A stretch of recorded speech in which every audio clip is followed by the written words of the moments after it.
Well, it's a beautiful day here at the 45th Sunbelt Ag Expo, and who better to be joined by now than the 83rd governor of the great state of Georgia, Governor Brian Kemp. Governor, always great to see you. Great day. Beautiful day in Moultrie, and just great to be back at the expo and incredible crowds, great Farmer of the Year lunch, and we're just excited to be here. Absolutely. Now we'll get to the Farmer of the Year lunch in a moment. But first, let's talk about the significance of this event. This is a massive event displaying our state's #1 industry, agriculture. What does it mean to you to have something like the Ag Expo here in the state of Georgia versus other states?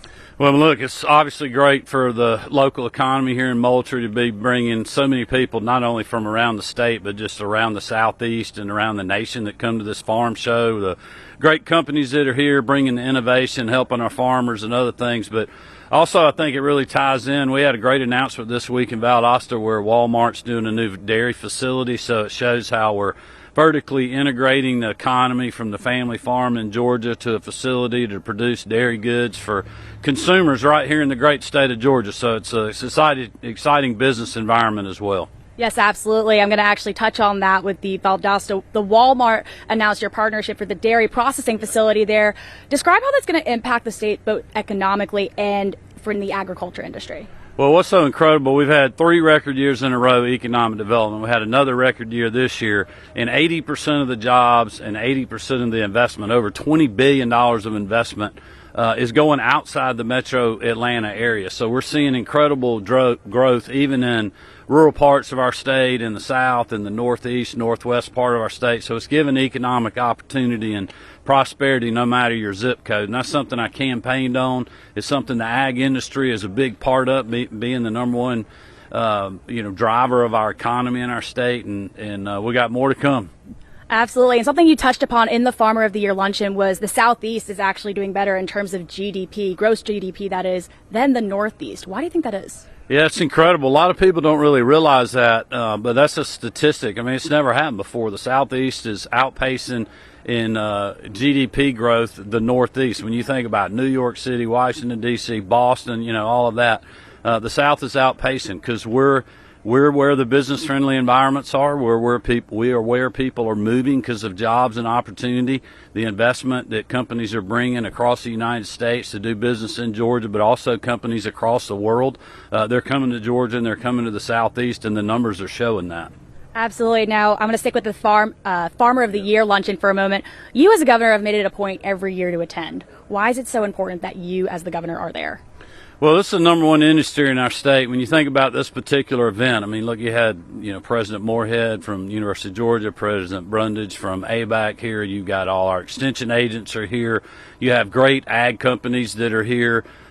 You have local elected leaders, state elected leaders, people that are representing the federal government here. So, I mean, it's a good place for us to all collaborate to keep Georgia agriculture #1 and keep driving our economy. That's a big part, and so it's an honor for me to be part of that, and that's why I come. Absolutely. Now, Mother Nature was not nice to our state this year in terms of the hit it took on the agriculture industry. You may remember that freeze we had early in the year, wiping out 90% of our peach crop. Hurricane Idalia didn't help much either. What's your message to farmers as they finish out the year? Well, listen, farmers are tough, resilient people. They don't complain too much. They just want help when they need it, and I know the federal government's working on that. We're doing what we can when we have state of emergencies and qualify for relief. It's been really tough weather-wise this year on peaches, has been in the past, on blueberries and other crops when you think about hurricanes, whether Idalia or Michael or whatever it is. But, I'm also hearing we're getting good yields on other crops like cotton and peanuts. The prices are a little bit better than they've been. And so, we feel good about the ag economy. Cattle prices are up, and we just, we're counting on our farmers to be resilient and tough as they always are. I know because I'm one of them. Absolutely. 2 more questions for you, sir. So what are you doing to make agriculture the #1 industry going forward, to keep it the #1 industry? Well, continuing to diversify our economy, grow our state, making sure that we're making investments in all parts of our state. If you look now at what we've done on rural broadband, it's incredible to see broadband development and implementation in all parts of rural Georgia to make sure that we can continue to innovate the family farm and agribusiness in rural parts of our state. But also just growing job growth in those communities to support those farmers, but also support the other things that they need in rural communities like medical facilities, good schools, good job opportunities so people's kids aren't having to leave the family farm to go to, some other big city to get a job. They can do it in their local community and also be there to help on the family farm. So we got a lot we're doing, but there's still a lot more to do. All right, one more fun question for you, because that's how I like to end my interviews. Prediction on the Georgia Bulldogs following Mr. Bowers' fall this past weekend.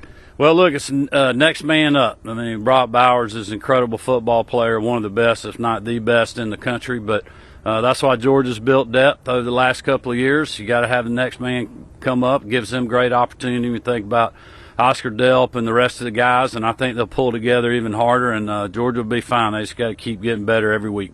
Fine on the field and fine on the farms. Governor, always great to see you. Thank you so much. All right, folks, I'm here from Moultrie, Madison, Foglio, sending it back to you in the studio.